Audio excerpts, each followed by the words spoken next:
General field में आने के बाद मुझे 4 साल 5 साल हो गए थे, तो घर से भी प्रेशर आने लगा। बीच में ट्यूशन भी पढ़ाने लगा था, होम ट्यूशन पढ़ाता था सीनियर बच्चों को, 8, 9, 10 ये सबको बच्चों को पढ़ाता था। तैयारी करना शुरू करते हैं तो सबसे पहले प्रैक्टिस सेट बनाना शुरू करते हैं, तो ये बहुत ही गलत चीज़ है। एक पेज पे लिस्ट बना ले रहे हैं कि ये चीज़ में आपको कन्फ्यूजन होता है, ये आपका टॉपिक कमज़ोर चीज़ है, ये आपका निगेटिव पॉइंट है एग्जाम में। जब भी आप बैठते हो तो इस सब सेक्शन से आपका क्वेश्चन छूट जाता है। आप जिस भी चीज़ की तैयारी करते हैं उस चीज़ पे आपका फोकस पूरी तरह से होना चाहिए, किसी और चीज़ पे आपका फोकस नहीं जाना चाहिए। Hello everyone, welcome to on duty. So आज की इस इंटरव्यू सेशन में हमारे साथ अमित कुमार सर हैं, जो कि 2213 दारोगा के थ्रू सिलेक्टेड हैं।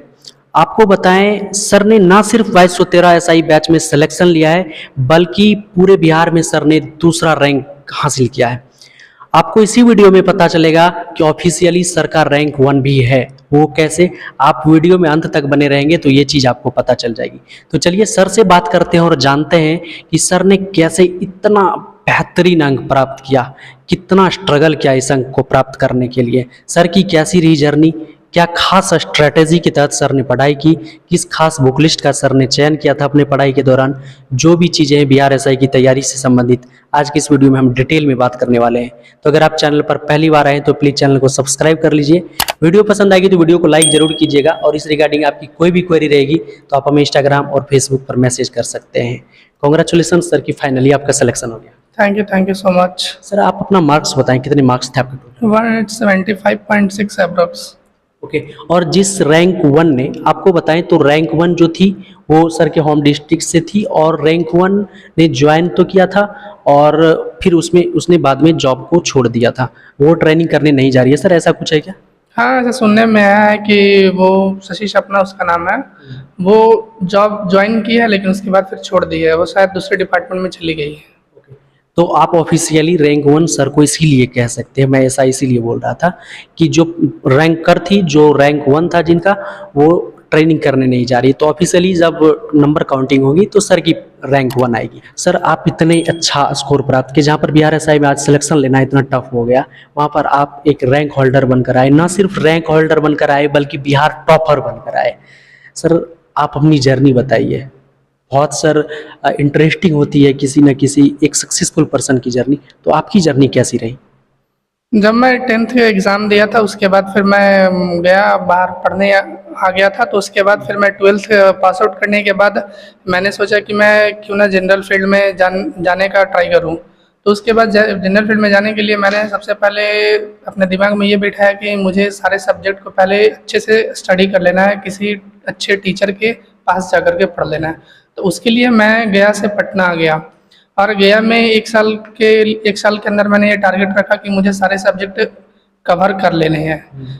History, geography, polity, maths, reasoning, ये सारे चीज़ मुझे पढ़ कर के यहाँ से वापस अपने होम डिस्ट्रिक्ट चले जाना है।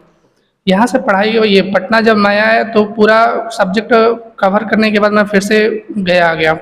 वहाँ जाने के बाद मैं फिर एसएससी की तैयारी करना शुरू कर दिया। एसएससी की तैयारी शुरू जब किया तो उस समय एमटीएस की वैकेंसी आई थी और एलडीसी की वैकेंसी आई थी। दोनों का मैंने एग्ज़ाम दिया तो मैं फाइनल मेरिट लिस्ट में नहीं आ पाया था। मार्क्स तो अच्छे आए थे क्योंकि मेरा फर्स्ट अटेम्प्ट में दोनों एग्ज़ाम क्लियर हो गया था।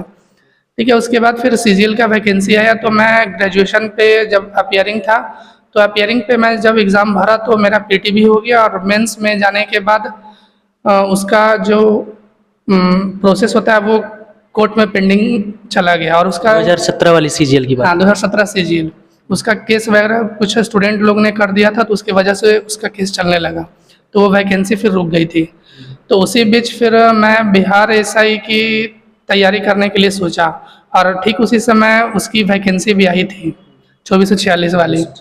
ठीक है, तो उसके बारे में मैं काफ़ी लोगों से, काफ़ी स्टूडेंट से भी पूछताछ की, काफ़ी लोगों से भी, अपने सीनियर से, अपने बड़ों से भी पूछताछ की इसके बारे में, ये जॉब प्रोफाइल कैसी है। तो उनसे जानने के बाद, उनसे पूछने के बाद मुझे अच्छा लगा कि नहीं, ये तैयारी करना सही है, इस डिपार्टमेंट में जाना सही है। इस दरमियान ये काफ़ी लंबा समय खींचता चला गया। जनरल फील्ड में आने के बाद मुझे 4 साल 5 साल हो गए थे, तो घर से भी प्रेशर आने लगा था कि थोड़ा जल्दी से मतलब जॉब लग जाए। ठीक है, तो इसके लिए फिर मुझ पे ज़्यादा प्रेशर आ गया था।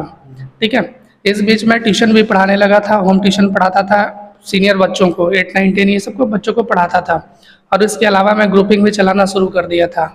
ठीक है, तो ग्रुपिंग चलाने की वजह से मुझे बिहार एसआई की तैयारी करने में काफ़ी सहायता मिला है, मतलब उससे बहुत ही ज़्यादा बेनिफिट मिला हमको। अच्छा सर, ये चीज़ आप 2446 के दौरान ही कर रहे थे? हाँ, ये 2446 के दौरान ही कर रहे थे, क्योंकि मैंने उसका पूरा सिलेबस देखा था बिहार एसआई का, तो उसमें पूरा सब्जेक्ट जो है ना वो डिटेल में अंदर तक मतलब थ्रोली पढ़ना पड़ता है उसके बाद। ठीक है, तो इसके लिए मैं 8, 9, 10 को जो पढ़ाता था, साइंस वगैरह या सोशल साइंस वगैरह पढ़ाता था, तो एनसीईआरटी बुक जो था ना वो बच्चों का 8, 9, 10, 6, 7 का, तो वो मेरे लिए काफ़ी मतलब लाभदायक साबित हुआ। ठीक है, तो जब वैकेंसी आई तो मैंने पीटी का एग्ज़ाम दिया, तो पीटी भी मेरा अच्छे से क्लियर हो गया। मेंस का भी एग्ज़ाम दिया, तो मेंस एग्ज़ाम देने के बाद मतलब जब मेंस में जब अपीयर हो रहा था, तो वहाँ पे ओएमआर सीट होता है, उसमें बबल कलर करने में मुझसे 2 बबल गलत कलर हो गए थे। तो मुझे इसके बारे में ये आइडिया नहीं था कि बबल गलत कलर हो जाने से मैं डिस्क्वालीफाई हो जाऊँगा इसमें। इसका अंदाज़ा मुझे 1 सप्ताह बाद मतलब 10 दिन बाद कुछ लोगों से पूछा मैंने, तो बोला कि ऐसा हो जाने पे आप डिस्क्वालीफाई हो जाओगे। तो ऐसा सुनने पे मुझे बहुत ही अफ़सोस आया, खुद मतलब अंदर से रोना भी बहुत आया था। लेकिन अब इसका मतलब ऐसा हो जाने से फिर कुछ हो नहीं सकता है। अब नेक्स्ट जो वैकेंसी का ही हम वेट कर सकते हैं। ठीक है, इस बीच मैंने बीपीएससी का भी एग्ज़ाम दिया था, 64th भी मैंने पीटी दिया था, पीटी भी क्लियर हुआ था। मेंस मैंने एग्ज़ाम दिया था, लेकिन मेंस मेरा क्लियर नहीं हो पाया था। ठीक है, फिर उसके बाद 65th भी आया था, वो भी मैंने दिया। मेंस में मेरा भी उसमें क्लियर नहीं हो पाया। फिर उसके बाद दोबारा से 2213 की वैकेंसी आई। ठीक है, 2213 की वैकेंसी आने के बाद मैंने फिर से तैयारी शुरू कर दी।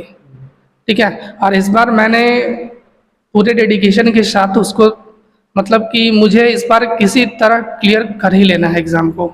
ठीक है, तो वो मैंने अपने दिमाग में बैठाया, और मैंने ये भी बैठाया कि जब मैं एग्ज़ाम में अपीयर करने जाऊँ तो ओएमआर सीट में किसी भी तरह की जल्दबाजी मतलब भरने में या कलर करने में या लिखने में कोई भी चीज़ मतलब उसमें गलत नहीं करना है मुझे, ये सोच करके मैंने दिमाग में पहले से बैठा करके रखा था।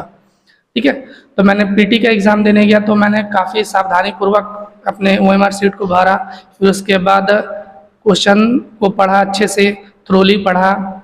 ठीक है, उसके बाद पढ़ने के बाद फिर मैंने एक एक करके धीरे धीरे मतलब आंसर भरना शुरू कर दिया। ठीक है, भरने के बाद फिर पीटी एग्ज़ाम मेरा हो गया क्लियर। उसके बाद फिर मेंस की बारी आई। अच्छा, पीटी में सर कितने मार्क्स थे आपके? पीटी में मेरा मार्क्स शायद 147 अप्रोक्स में था, 147। और उस बीच में फिर जब मैं एसआई का एग्ज़ाम दे रहा था, उसमें फिर एमटीएस का भी जॉब का वैकेंसी आया था, और एनटीपीसी जो रेलवे का होता है, स्टेशन मास्टर गुड्स गार्ड, ये सब का भी वैकेंसी आया था। तो वो सब का भी फॉर्म मैंने भर दिया था, क्योंकि तैयारी तब तक मेरी काफ़ी अच्छी हो चुकी थी। ठीक है, तो वो सब भरने के उसी दरमियान वो सब भरे, तो एमटीएस भी मेरा एग्ज़ाम क्लियर हो गया था, और एनटीपीसी भी मेरा एग्ज़ाम क्लियर हो गया था, पीटी भी हो गया था और मेंस भी हो गया था। ठीक है, हाँ, सभी लेवल में हो गया था। लेकिन फिर उसके बाद मैंने सोचा कि जाऊंगा तो मैं किसी के डिपार्टमेंट में जा पाऊंगा ना, तो मुझे सबसे अच्छा एसआई का जॉब लगा। ठीक है, तो फिर जब एसआई मेंस का एग्ज़ाम दिया, उसी समय मेरा एनटीपीसी का मेंस का भी एग्ज़ाम था। हमको दोनों एग्ज़ाम क्लियर करने थे, क्योंकि मेंस तो मेरा पहले अभी क्लियर हुआ नहीं था, क्योंकि उस समय एग्ज़ाम ही चल रहा था, तो हम दोनों में से किसी एक को छोड़ नहीं सकते थे। तो दोनों की तैयारी किसी तरह से टाइम मैनेज करके मैं अपना पढ़ाई पूरा कर रहा था। तो मैंने एनटीपीसी मेंस का भी एग्ज़ाम दिया, और फिर उसी समय एसआई मेंस का भी एग्ज़ाम दिया, और मेरा दोनों एग्ज़ाम क्लियर हो गया। ठीक है, मेंस एग्ज़ाम क्लियर करने के बाद एसआई का, उसके बाद फिर मैं फिजिकल की तैयारी करने में लग गया। ठीक है, और जब मैं एसआई मेंस का फिजिकल की तैयारी कर रहा था, उसी समय एनटीपीसी मेंस का भी एग्ज़ाम का डेट अनाउंस हो चुका था। ठीक है, तो वो भी मैंने दिया, और उसके बाद वो भी मेरा एग्ज़ाम क्लियर हो गया। तो सर आपने मेनली ये कहा कि आप सिर्फ 1 साल पटना में रहे, जहाँ पर आपको सभी सब्जेक्ट को पढ़ जाना था। उसके बाद आप अपने होम डिस्ट्रिक्ट चले गए, सेल्फ स्टडी से आपने सारा काम किया, ग्रुप डिस्कशन का आपने सहारा लिया। तो सर उसके बाद जब आपने यहाँ से फाउंडेशन करके घर चले गए सर, तो फिर उसके बाद आपने किस तरह से तैयारी की, और आपका बुक लिस्ट क्या रहा था सर? जो बिहार एसआई के छात्रों की सबसे बड़ी क्वेरी रहती है कि हमें टॉपर का बुक लिस्ट जानना है, कि वो कौन सी बुक पढ़ लेते हैं, भैया कितने नंबर आते हैं, क्या आपने भी वही बुक पढ़ा था, या फिर आपका कोई पर्टिकुलर बुक था ऐसा स्पेशल? नहीं, वैसे नॉर्मली मेरा कोई एक्स्ट्रा अलग से बुक नहीं था। जो मैंने पढ़ाई की थी पटना में, उसका नोट्स वगैरह जो मैंने बनाया था सब सब्जेक्ट का, जो टीचर लोग सर लोग पढ़ाए थे, वो नोट्स बुक था मेरे पास। और उसके अलावा मेरे पास लूसेंट बुक था और क्रोन बुक था। यही दो मेरा मेन बुक था, और इसके अलावा और कोई मेरा मेन बुक नहीं था। बाकी जो होम ट्यूशन पढ़ाते थे वो मेरे लिए बहुत ही मतलब लाभदायक साबित हुआ। वहाँ पर वो मेरा एनसीईआरटी प्लस का आपको पॉइंट था। हाँ, वो मेरा प्लस पॉइंट था। वो मुझे बहुत ही उसमें मतलब एग्ज़ाम क्रैक करने में बहुत आसानी हुई। इसके अलावा मैं ग्रुपिंग चलाता था, तो उसमें सब चीज़ मैं ही करता था। सॉल्यूशन वगैरह जीएस का मैं ही देता था, मैथ्स का सॉल्यूशन मैं ही देता था। फिर क्यूज़ वगैरह भी करवाना है तो वो मैं खुद से ही करवाता था। तो करवाने को लेकर के मुझे पहले खुद पढ़ना पड़ता था, तभी मैं वहाँ पे जा कर के उन लोग से पूछताछ करूँगा। तो ये चीज़ भी मेरे लिए बहुत ही अच्छा साबित हुआ। तो सर जो बुक की जो क्वेरी रहती है कि क्या पढ़े क्या नहीं पढ़े, तो सर ने भी वही बताया जो सभी बताते हैं, लूसेंट, क्राउन, घटना चक्र, यही सभी नाम लेते हैं, सर ने बताया। तो सर इस बुक को सभी पढ़ते हैं, आपने भी पढ़ा, सिलेक्शन लेने वाले भी पढ़ते हैं, नहीं लेने वाले भी पढ़ते हैं। आपने किस खास स्ट्रेटजी के तहत पढ़ाई की, और इससे वो कौन सा चीज़ सर आपने निकाल लिया जिसकी वजह से आपका सिलेक्शन हो गया, या फिर पूरा का पूरा बुक को आपने लपेट लिया? नहीं, नहीं, ऐसी कोई ख़ास बात नहीं है। मेरा स्ट्रैटेजी था कि मैं हमेशा कॉन्स्टेंटली उसको रिवीज़न करते रहूँ, रिपीट हमेशा, उसको छोड़ना नहीं है। मतलब ये नहीं कि हम 10 दिन पढ़ने के बाद 10 दिन छोड़ दिए, 15 दिन छोड़ दिए, नहीं, उसको कॉन्स्टेंटली रिवीज़न करते रहना है। रिपीटेडली हमेशा उसको पढ़ते रहना है। ऐसा करने से क्या होता है कि वो दिमाग में हमेशा के लिए बैठ जाता है। 10 बार, 15 बार, 20 बार रिवीज़न करने के बाद वो क्या होता है कि दिमाग में फिक्स हो जाता है, वो फिर जल्दी मतलब भूला नहीं जाता है। और ये भी एक मैं चीज़ कहना चाहूँगा कि आप जिस भी चीज़ की तैयारी करते हैं, उस चीज़ पे आपका फ़ोकस पूरी तरह से होना चाहिए। किसी और चीज़ पे आपका फ़ोकस नहीं जाना चाहिए। तो सर आपने वही बुक पढ़ी और उसको कंस्टेंटली पढ़ा, एकदम से उसको लगातार वे में रिवीजन किया। तो सर रिवीजन का सही तरीका क्या होना चाहिए, रिवीजन कितना हेल्पफुल होता है, और रिवीजन कितना सर तैयारी को बदल कर रख देता है? रिवीजन मतलब कि जैसे कि रिवीजन हमेशा सब्जेक्ट को, जैसे मान लिया जाए कोई भी सब्जेक्ट हम उठाएं, हिस्ट्री उठाएं या ज्योग्राफी उठाएं, पॉलिटी उठाएं, तो ये सब चीज़ को पढ़ने के लिए सबसे पहले आप पढ़ना शुरू करते हैं कोई भी टॉपिक को, तो जो भी चीज़ आपके पास नोट्स है या बुक्स है, वो चीज़ आप पढ़ रहे हैं, उस चीज़ से उस बुक से या नोट से नहीं समझ में आ रहा है, जो बातें आपको नहीं समझ में आ रही है, वो आप क्या कीजिए कि वो यूट्यूब पे आप सर्च कर लीजिए और उसको 2-3 वीडियो उसका देख लीजिए। तो इससे क्या होगा कि जो चीज़ आपको बुक में नहीं समझ में आया, नोट्स में आपका जो लिखा हुआ खुद का है वो नहीं समझ में आया, तो आपको यूट्यूब पे वो समझ में आ जाएगा। और वो भी नहीं समझ में आया तो जो आपसे सीनियर हैं, जो आपसे ज़्यादा जानकार हैं इस चीज़ के बारे में, उनसे आप पूछिए, अपने सर से पूछिए, तो ये काफ़ी हेल्पफुल होता है। मतलब यूट्यूब का हेल्प लिया जाए तो सारा डाउट क्लियर हो सकता है? बिल्कुल, इससे बहुत ज़्यादा डाउट क्लियर हो जाएगा। जैसे आपको जो चीज़ से डर लगता है, जिस चीज़ में आप कमज़ोर हो, ठीक है? तो वो क्या होता है कि वो चीज़ से आपको भागना नहीं है, वो चीज़ के आप जितना नज़दीक जा सकते हैं, आप जाएँ, ठीक है? जैसे मान लिया जाए मैथ्स में कोई टॉपिक है, परम्यूटेशन कॉम्बिनेशन, इस चीज़ से बहुत से बच्चे लोग भागते हैं, स्टूडेंट लोग क्या करते हैं कि इससे दूर जाते हैं, वो टॉपिक को छोड़ देते हैं, एग्ज़ाम में जाने से पहले वो देखते नहीं है अच्छे से। तो ये क्या है कि इसको छोड़ने से आपका जो क्वेश्चन एग्जाम में पूछा जाएगा वो आपका छूट जाएगा। तो इस जो भी आपका कमज़ोर टॉपिक है उसको अपना प्लस पॉइंट बनाइए। कमजोर टॉपिक पर मेहनत करनी। हाँ, कमज़ोर टॉपिक पे वो आपको सिलेक्टेड टॉपिक आपको बना लेना है। एक पेज पे लिस्ट बना लेना है कि ये चीज़ में आपको कन्फ्यूज़न होता है, ये आपका टॉपिक जो है ना वो कमज़ोर चीज़ है। ये आपका निगेटिव पॉइंट है एग्ज़ाम में, जब भी आप बैठते हो तो इस सब सेक्शन से आपका क्वेश्चन छूट जाता है। तो ये सब को मतलब प्लस पॉइंट में बनाने के लिए आप उसके नज़दीक जाइए, उसको और जानने की कोशिश कीजिए, यूट्यूब का सहारा लीजिए, किसी अपने सीनियर से बात कीजिए कि आप मुझे बताएँ कि इसके बारे में और कैसे हम अच्छे से तैयारी कर सकें।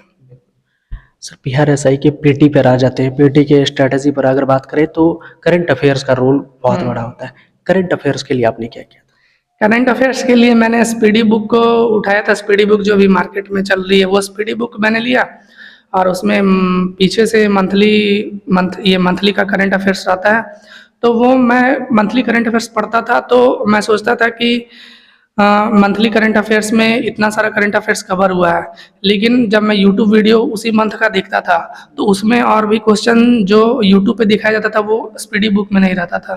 तो वो चीज़ मैंने करना शुरू कर दिया कि यूट्यूब से भी उसी मंथ का हम यूट्यूब पे वीडियो देख लेते थे, 2-3 चैनल का, जैसे रवि IQ स्टडी हो गया और भी बहुत सारे करंट अफेयर्स के चैनल है। तो वो सब मैंने देख लिया, तो जो चीज़ स्पीडी बुक में नहीं मिलती थी वो यहाँ पे एक्स्ट्रा में ऐड मिल जाती थी, तो ये मेरे लिए प्लस पॉइंट साबित हुआ। कितने दिन पुराने करंट लेकर चले? वही 1 साल। 1 साल। हाँ, 1 साल तो 1 साल को बाउंस नहीं करता है ना? हाँ, नहीं। तो अब मेंस की बात करते हैं। तो मेंस में सर हिंदी क्वालिफाइंग पेपर, तो उसके लिए कुछ ज़्यादा करने की ज़रूरत है या फिर हो जाएगा? नहीं, मेरा बेसिक हिंदी, इंग्लिश ये सब मेरा ठीक है, ये सब ज़्यादा उसमें एफर्ट लगाने की कोई ज़रूरत नहीं है उसमें।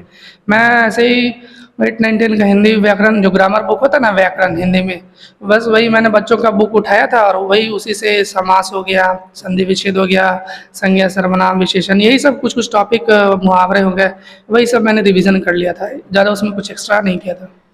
जीएस का पोर्शन अगर मेंस की बात करें तो क्या पीटी से लेवल थोड़ा अप रहता है? अगर अप रहता है या फिर लो रहता है तो क्या अलग हट कर तैयारी करनी चाहिए मेंस के लिए?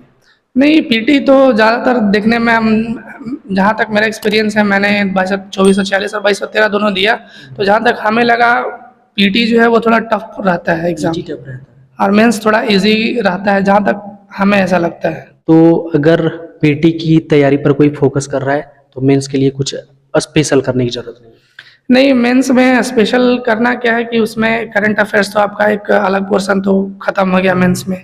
आपको उसमें जो प्रॉपर फोकस करना है वो आपको फोकस करना है जीएस वगैरह पे, हिस्ट्री वगैरह, ज्योग्राफी, पॉलिटी। और इसमें मैं एक बात ये भी कहना चाहूँगा कि जो भी चीज़ आप पढ़ते हैं वो अगर मैप्स रिलेट करके अगर पढ़ते हैं तो वो आपके लिए काफ़ी बेनिफिट साबित होगा। मैथ और रीजनिंग भी रहती है, तो क्या लगता है मैथ और रीजनिंग मेरिट डिसाइडर होता है? हाँ, मैथ्स और रीजनिंग डिसाइडर होता है, क्योंकि उसमें जैसे मान लिया जाए 10 क्वेश्चन ही पूछे गए हैं, तो उसमें बहुत सारे बच्चे होते हैं कि 8 क्वेश्चन बना देते हैं, 9 क्वेश्चन बनाते हैं, लेकिन 1-2 क्वेश्चन छूट जाता है। तो वो 1-2 क्वेश्चन जो बच्चा उस पे अगर काम करेगा, उस चीज़ पे, सब्जेक्ट पे काम करेगा, तो 1-2 क्वेश्चन बहुत ही मैटर करता है, बहुत ज़्यादा मैटर करता है। नए छात्र कहाँ से तैयारी स्टार्ट करें अभी?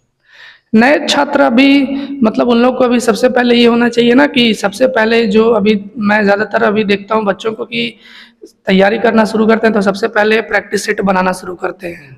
तो ये बहुत ही गलत चीज़ है, प्रैक्टिस सेट सबसे पहले शुरू नहीं करना चाहिए। सबसे पहले बच्चों को क्या चाहिए कि वो पूरा सब्जेक्ट को अच्छे से पहले थ्रोली पढ़ें।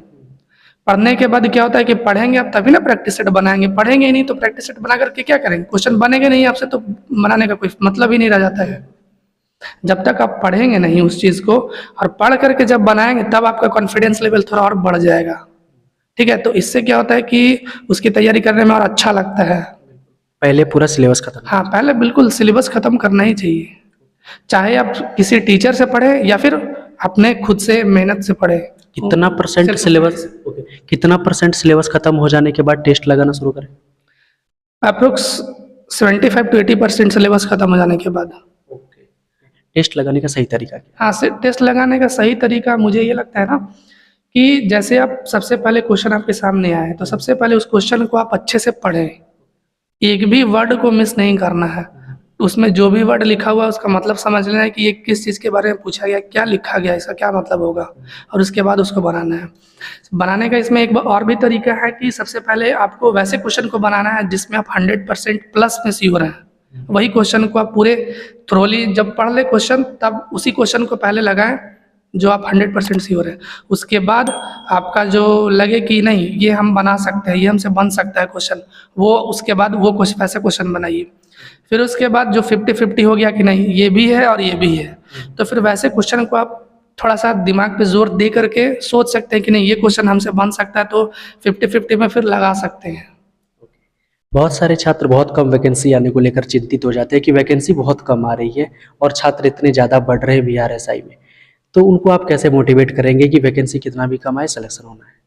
हाँ, ये आपके ऊपर डिपेंड करता है, आपका मेंटेलिटी के ऊपर डिपेंड करता है, आपका सिचुएशन के ऊपर डिपेंड करता है कि आप किस हालात में हैं, आपका क्या सोचते हैं।